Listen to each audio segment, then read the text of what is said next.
Menanti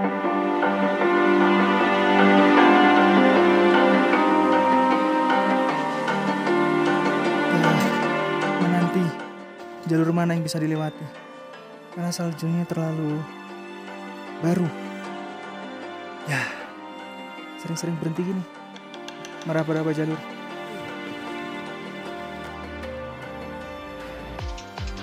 Ayo Lang, jejaknya aja diinjak, jejak dia. Oke, ikuti.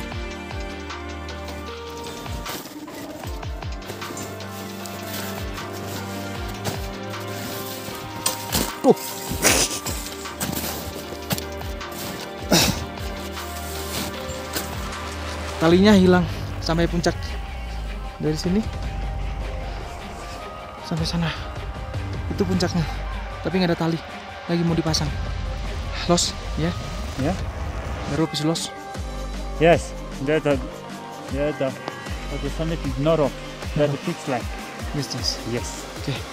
Do you bring? Yeah. Okay.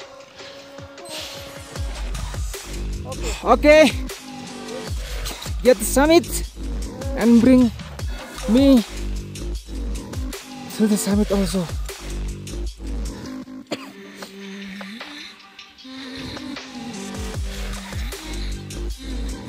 Talinya hilang dari puncak sampai sini. Kita sana lagi. Hello. Hello. What do you feel? How do you feel? Yes, good. Now it's successful. Successful. Yes. Now 2 minutes. Only 2 minutes. That's the summit. Yes. Yes, congratulations. Yes. The last part. You are very lucky man. This is the good weather, you know. Will be there. Yeah. And good snow. Yeah.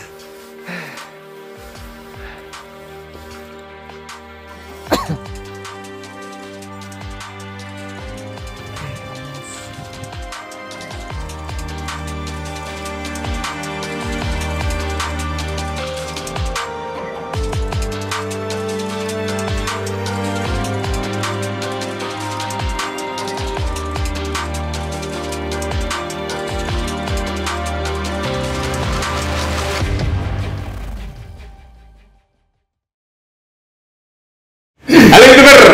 Nah, sore ini saya kedatangan seorang tamu yang sangat istimewa. Tak perkenalkan langsung ya. Bisa langsung kenalan Mas. Dari mana, namanya siapa juga?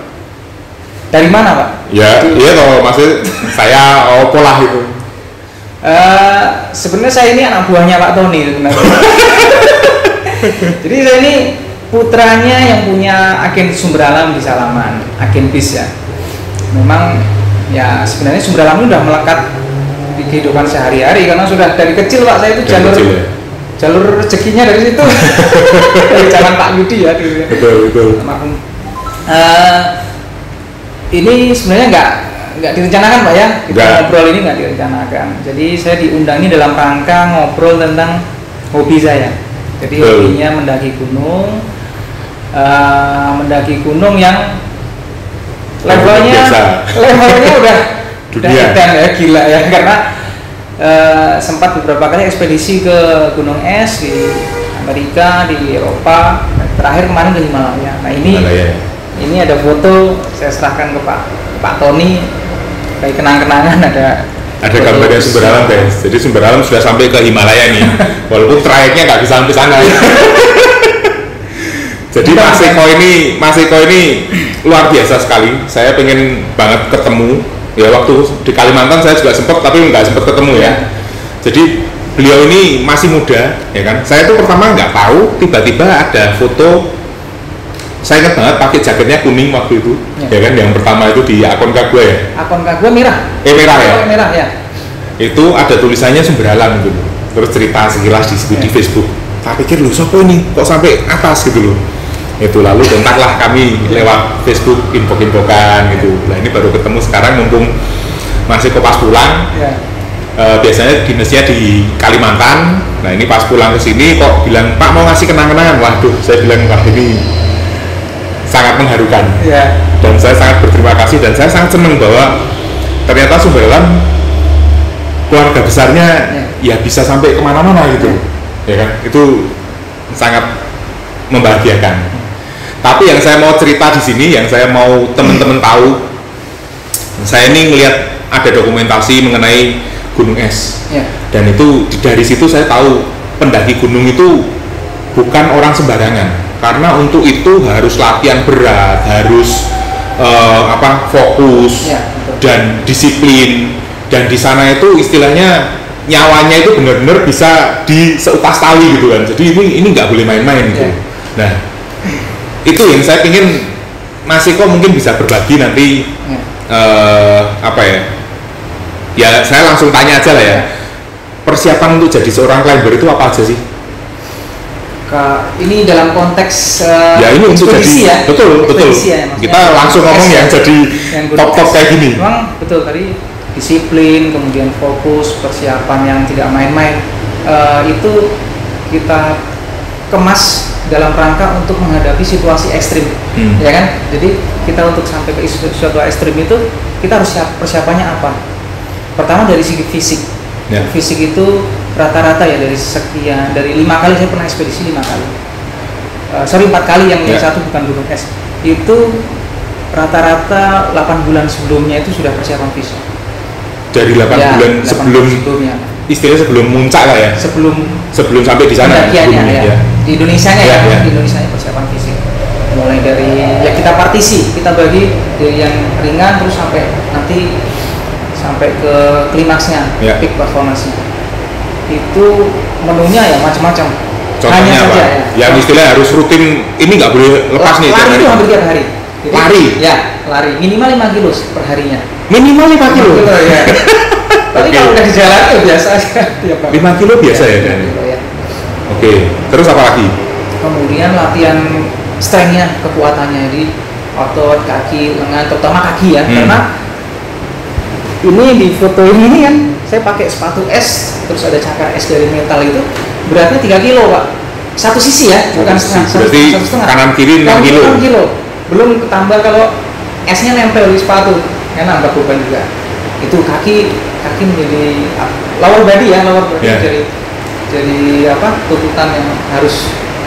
Tapi itu nggak bikin kayak binaraga gitu? Enggak. bukan fisiknya gede gitu, tapi jenis latihannya bukan untuk memperbesar massa otot, bukan, tapi untuk kekuatan ya. Terus ada latihan pernapasan. Jadi kita 3 hari dalam seminggu itu latihan lari pakai namanya elevation mask. Jadi ada masker yang itu ada di setting untuk biar oksigen nggak sepenuhnya kita hirup. Ini untuk simulasi nanti di ketinggian. Karena setiap 100 meter itu kan tekanan udara turun. Tiap 100 meter? Tiap 100 meter turun. Apalagi di Himalaya itu kita napas biasa itu udah sesak. Oh iya, nggak pakai masker sesak ya? Ini pakai masker ya? Oh ini enggak loh. Tapi ya karena hasil latihan. Oke. Ini namanya Island Peak ya? Island Peak. Berapa ketinggiannya ini? Ketinggiannya 6.200-an. 6.200. Oh, 6.200 itu pesawat terbang itu berapa? Kalau pesawat tinggi puluhan ribu kan? Puluhan ribu ya. Tapi kalau kaki ya? Ya, 10.000 meter. 10.000 meter ya. Oke. Terus alasannya apa sih kok pengen daki sampai gunung yang ekstrim itu? Apa yang dorong ke sana? Dulu sih saya nggak nyangka ya dia sampai ke level itu. Dulu sih ya seperti pendaki biasa, maksudnya pendaki Merbabu, Semeru, Indonesia lah, gunung-gunung tropik. Cuma waktu itu saya ikut komunitas di kampus TAN Jakarta, ada kelompok pecinta alam, Stapala namanya. Mereka punya project itu 7 puncak dunia. Jadi 7 ini tersebar di setiap kontinen, setiap benua. Nah, projectnya itu udah dari tahun 90-an, Pak. Projectnya daki ini tahun 90-an? Tahun 90-an, idenya itu, dan sudah terrealisasi satu di Kilimanjaro waktu itu. Memang kita mulai dari yang paling mudah. Kilimanjaro itu dari 7 itu yang paling mudah di Afrika. Nah, ketinggiannya paling rendah. Ketinggiannya nomor 2 setelah Indonesia ya, tapi secara teknis paling mudah. Kemudian lama proyek itu nggak jalan lagi. Nah, pas masa saya di kampus itu mulai kebetulan ya rezeki ya. Kebetulan ada jodoh. Saya ikut seleksi, lulus. Waktu itu ekspedisi kedua ke Elbrus, Rusia, tahun 2011. Wah, 2011. 11 tahun yang lalu ya. Dan akhirnya sejak itu jadi awal kita memulai program secara rutin. Jadi tiap 3 tahunan kita Stapala itu usahakan minimal 1. Dan itu tidak harus yang salah satu Seven Summit. Misalnya seperti ini. Ini Island Peak ini di Himalaya, tapi ini dalam rangka pra-Everest untuk simulasi ke Everest. Karena untuk langsung ke Everest kita pernah pengalaman ke gunung yang tipikalnya sama seperti Everest. Nah, ini menjadi simulasinya Island Peak ini 6.200. Insya Allah nanti yang tahun depan itu kami ke Denali, Pak. Denali di Alaska. Tak pikir India tadi. Denali ya. Oke. Atau istilah lainnya McKinley, karena Amerika itu kan kalau secara benua lempengnya dibagi 2. Amerika Selatan, Amerika Utara. Yang selatan udah yang di Aconcagua agen. 2018 ya. Tahun depan ke Alaska. Ya. Itu ekstrim itu. Bahkan Denali itu dulu yang pertama kali Indonesia sampai menyelesaikan Seven Summit itu, Denali itu menjadi gunung ke-7 terakhir. Karena lebih ekstrim. Lebih ekstrimnya itu apa? Ekstrimnya itu karena kesempatan sampai puncaknya itu rasanya lebih kecil.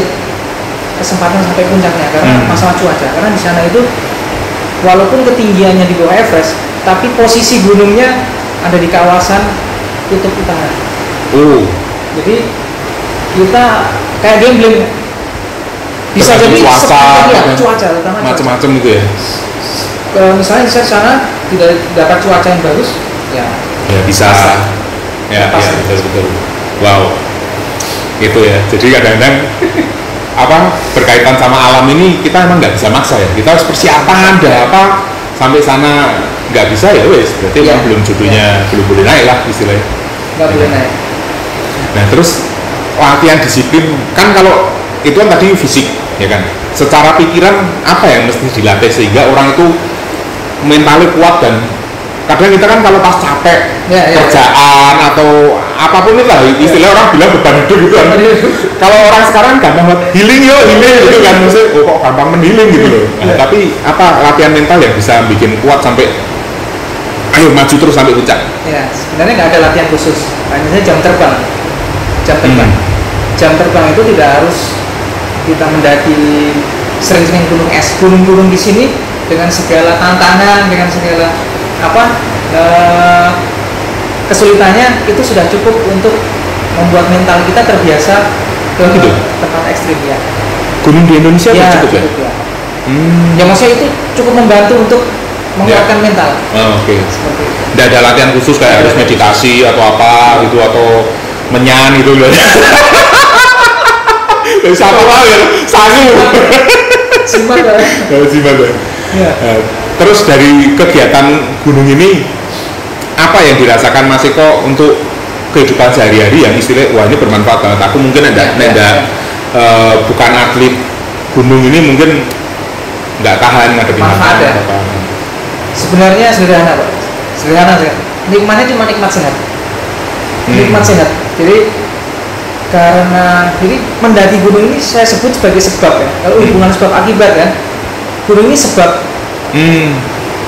Gara-gara ini akibatnya saya jadi harus menjaga kesehatan. Hari-hari saya nutrisinya, kemudian istirahat cukup, terutama olahraga itu saya jaga. Ya berarti ini walaupun nggak dalam ini kan mungkin tahun depan nih itu. Berarti ini libur dong. Libur. Itu nggak bebas makan, nggak ya maksudnya nggak seketat waktu persiapan. Tapi tetap jaga ya. Tetap jaga ya. Terutama olahraga saya jaga betul. Setiap hari mesti. Setiap hari, seminggu 3 kali. Memang harus latihan terus ya. Oke. Terus ada nggak kisah yang ini kan gunungnya udah 4 nih yang di luar negeri. Ada nggak kisah yang istilah waduh ini entah itu orang bilang kadang mungkin kisah hidup dan mati atau pengalaman yang bener-bener mungkin di situ sampai nyesel aku naik ini atau kesulitan atau usahaku nggak bakal lupa. Ada nggak kisah yang seperti itu? Itu terjadi di pas pendakian pertama, ekspedisi pertama di Elbrus di Eropa. Itu saya nggak muncak Pak. Jadi memang betul tadi kita persiapan segala macam sampai mati-matian untuk apa? Untuk bisa sampai puncak. Tapi ketika kita sampai sana memang ada kendala nggak bisa puncak, ya memang pasrah. Artinya dalam hal ini jangan sampai kita store nyawa gitu. Memaksakan harus tekan kene gitu ya. Kegagalan paling pol dari pendakian gunung itu ya bagi saya ya itu nggak sampai puncak aja, jangan lebih dari itu. Nah itu terjadi di Elbrus itu. Itu saya kurang 500 meter saya sampai puncaknya. Karena badai Pak, badai salju itu sudah badainya itu kan angin ya. Sama salju itu bukan turun dari atas, udah dari samping itu. Kayak ditampar-tampar. Biasanya ya. Itu udah sampai titik saya sama pemandunya sana, orang Rusia itu kan gede ya kebetulan gede orangnya, itu kan dipaksa turun, udah turun nggak bisa. Tapi saya waktu itu udah drop, tenaganya udah habis Pak, udah saya tinggal sini aja. Kalau ada helikopter, sampai saya ngomong helikopter Pak, belum pernah kepikiran dari situ kan. Udah saya tinggal sini aja, mau apapun yang terjadi udah nggak bisa, nggak sanggup jalan lagi. Dipaksa sama gandeng jalan terus sampai, maaf ini jari kaki ya, karena lari itu yang menghindari biar lebih aman turun di ketinggian itu sampai lepas Pak kuku itu. Wah. Dari 10 itu sisa 1 aja. Karena saking ini ya harus cepet turun dan terdesak kan ini jari kaki. Sampai lepas seperti itu malah. Lecet juga. Itu berapa orang itu timnya? Ya, waktu itu timnya 4 orang. 4 orang dari Indonesia. Gak ada yang muncak. 2011. Dan itu jadi pengalaman berharga Pak, untuk berikutnya. Jadi bahan evaluasi ya. Dari sisi persiapan mental terutama itu jadi modal berharga untuk kesuksesan berikutnya. Gila ya. Tapi mungkin kalau misalkan di situ istilahnya pengalaman pertamanya ya karena ini bagusnya Mas Eko bisa ngambil pelajaran dari situ ya. Kalau kita sukses malah mungkin kita akan nge-push yang bisa berakibat fatal di pendakian berikutnya kan istilahnya. Kurang sedikit itu. Padahal kita kan mendaki itu bukan hanya sampai puncak selesai kan, tapi kita harus mikir turun lagi. Betul. Justru kebanyakan pendaki yang meninggal itu termasuk yang sekarang mayatnya masih ada di Himalaya itu mereka meninggal karena waktu turun. Waktu turun. Betul-betul udah habis, staminanya habis ya. Terus memang dari sisi cuaca itu memang udah lewat jam 2, lewat jam 3 itu udah nggak bagus kan, cuaca itu cenderung awan itu sudah naik. Berarti memang pendakian harus tengah malam start itu supaya cuacanya masih bagus. Masih bagus ya. Oke. Waktu summitnya ya, waktu sampai ke puncaknya. Wah ini menarik banget. Karena saya tadi dengar ceritanya, wah nggak kebayang. Saya kalau dengar orang cerita itu, wah bayangin, wah gila sih ini nggak kebayang sih. Nah terus sekarang ini kan selain sebagai ASN, ya kan, PNS kan ada PNS ya. Terus kan sekarang kan istilahnya ASN. Ya kan? ASN. Ada usaha apa, Mas Eko? Sambilan ya? Ya, sambilan. Saya usahanya ada toko jual alat camping, sama yang satu lagi jadi pemandu. Alhamdulillah udah lisensi, maksudnya udah sertifikat. Udah sertifikat pemandu kan ada, namanya sertifikasi untuk pemandu wisata petualangan. Jadi khusus gitu ya? Ada itu ya sertifikasinya. Jadi untuk mandu kemana ini? Ada levelnya. Jadi kalau level yang low itu untuk gunung-gunung Indonesia. Nah ini saya kebetulan udah ahli, jadi bisa untuk ke gunung es. Walaupun saya belum pernah memandu gunung es ya, tapi udah di kategori itu. Enggak, tapi misalkan kita di sini untuk rekreasional gitu, bisa misalkan minta tolong Mas Eko untuk bantu melatih atau ngaturkan ekspedisi gitu. Ya memang jasa yang diberikan itu. Oh gitu. Ya jasanya itu. Tapi harus di Kalimantan atau enggak? Oh enggak. Justru saya malah kelilingnya di Jawa. Jadi di Kalimantan mudiknya itu lebih sering karena mendaki gunung. Oke. Nah kalau mau menghubungi Mas Eko di mana ini? Boleh nggak di-share? Lava Pijar itu jadi nama toko sekaligus jadi nama nama mountain guides-nya. Lava Pijar. O-nya ya. Lava Pijar. Mountain Guides. Instagram ya. Instagram Lava Pijar Mountain Guides atau Lava Pijar Outdoor Equipment. Oh, oke, nanti cari di situ guys.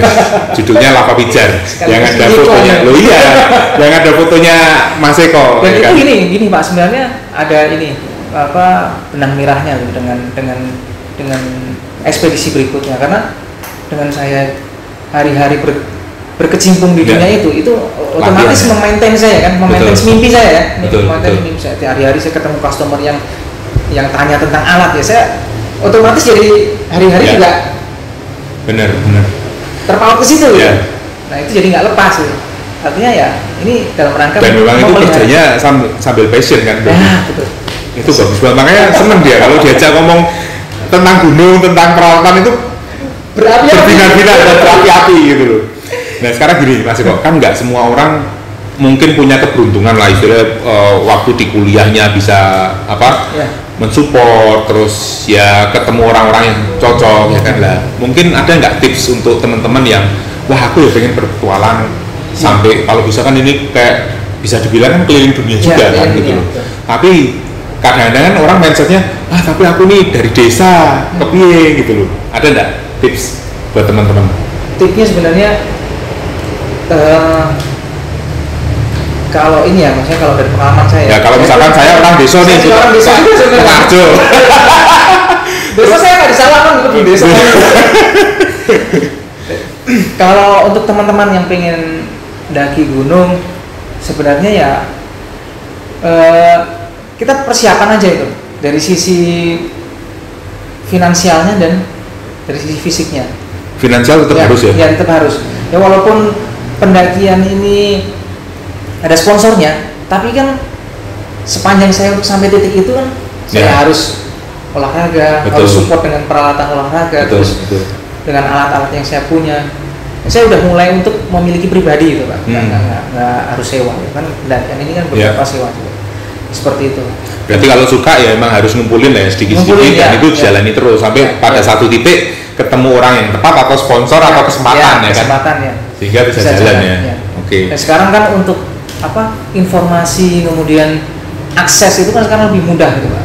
Betul, Sampai ke betul. tempat-tempat yang dulunya kita pikir wah masa bisa sih sampai ke Himalaya, saya nggak pernah berpikir ya sampai ke Argentina, sampai gimana caranya gitu. Kalau sekarang dengan mudah informasi itu kita bisa mulai dari kita cara berlatih, Ya. cara untuk persiapan ke sana sekarang udah bisa Sudah banyak lah ya. cari lah informasi itu udah mudah.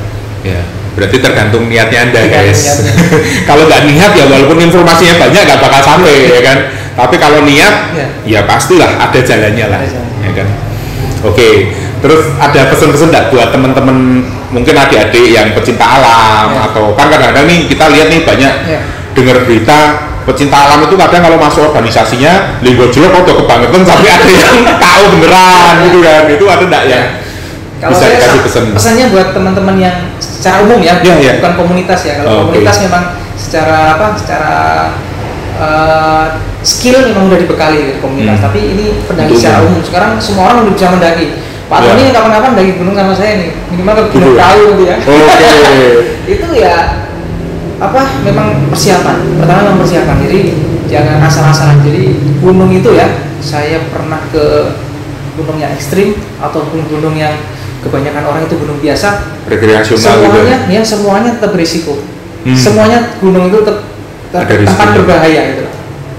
Oke. Saya pernah ke Merbabu, saya juga menghadapi risiko yang fatal juga gitu. Artinya semua gunung itu berbahaya Oke. dan harus persiapan. Oke. Persiapan dari fisik, dari mental,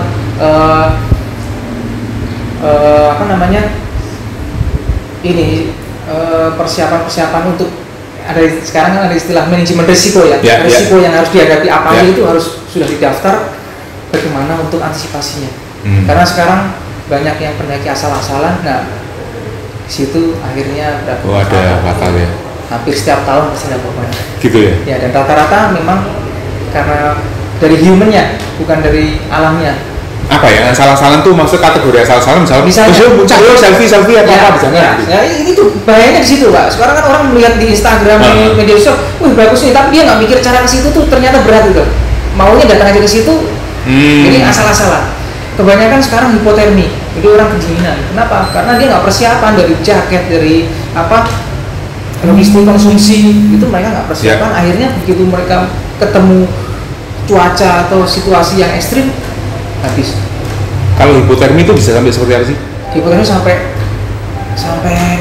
halusinasi Pak. Kalau halusinasi itu dari ini ya, dari mentalnya, jadi halusinasi, jadi udah nggak ini. Makanya kenapa ada yang hipotermi lepas baju, ada yang ketemunya di jurang, itu karena sudah kehilangan akal sehat. Betul. Sudah istilahnya udah nggak bisa mikir ya. Ya. Rata-rata pasti seperti itu kejadiannya. Wah, mantep banget. Terus ini apa ya? Wah, saya banyak banget yang pengen tak tanyakan dan diobrolin, tapi mungkin waktunya nggak sempet ya kan. Nanti juga Anda nontonnya kasihan wifi tetangga. Kalau yang pada nonton. Tapi yang saya mau ambil dari sini, semangatnya Mas Eko ini ya jelas pantang menyerah, kemudian serius menghadapi ya istilahnya tantangan maupun kesempatan itu harus diseriusin ya kan. Kemudian persiapan gitu. Dan apa ya saya bilang kalau orang sudah sukses, artinya ini Anda sudah sukses loh sampai puncak gunung, itu kan biasanya banyak yang terus apa ya, nemplok jadi sponsor apa gitu kan. Tapi yang saya kagum, saya nggak menyponsori Mas Eko guys, tapi beliaunya ingat. Saya mau cerita kenapa saya bawa Semburalam. Karena ini merepresentasikan orang tua saya. Betul. Kalau saya bawa foto bapak ibu saya atau bikin tulisan, itu impactnya nggak seluas kalau Semburalam. Kebayang nggak maksud saya? Kalau saya dengan Semburalam, oh bapak ibu saya bisa bangga, bapak bisa mention bapak ibu saya gitu lah mas. Seperti itu, impactnya seperti itu. Dan itu memang keluar dari diri saya sendiri. Memang waktu itu kalau saya pengen buat sesuatu yang mewakili orang tua saya, tapi apa? Ternyata Semburalam, karena ya memang Semburalam ya dari dulu itu. Ini yang bikin saya kagum dan maksudnya gimana ya maksudnya, kalau Mas Eko nggak bikin ini pun ya saya pun mungkin nggak akan tahu gitu dan ya nggak masalah gitu, memang karena saya nggak sponsor, tapi kok sampai dibuat itu yang sangat menggerakkan saya gitu. Dan saya berharap ya kesuksesan berikutnya untuk Mas Eko dan tim gitu, dan ya semoga kita juga bisa jalan bareng ya kan. Dan saya sendiri ini kisah yang membawa semangat gitu, maksudnya selama pandemi ini salah satu yang kemarin waktu pandemi kita kan cukup terhantam lah babak belur gitu. Yang salah satu kisah-kisah yang, karena saya tahu kita harus lihat kisah-kisah yang bikin kita semangat, ini salah satunya. Kemudian saya juga baca komen-komen teman-teman netizen di salah satu video saya yang waktu saya bawa mobil ke Sumatera Barat, itu banyak sekali itu yang selalu bikin ya semangatnya kembali lagi gitu. Itu. Terima kasih banyak Mas Eko untuk kenang-kenangannya dan kita sukses selalu untuk kita semua ya. Mudah-mudahan sukses sama-sama ya. Gitu guys, video kali ini semoga bermanfaat dan menginspirasi Anda. Tetap sehat, tetap semangat. Ojo sampai terus.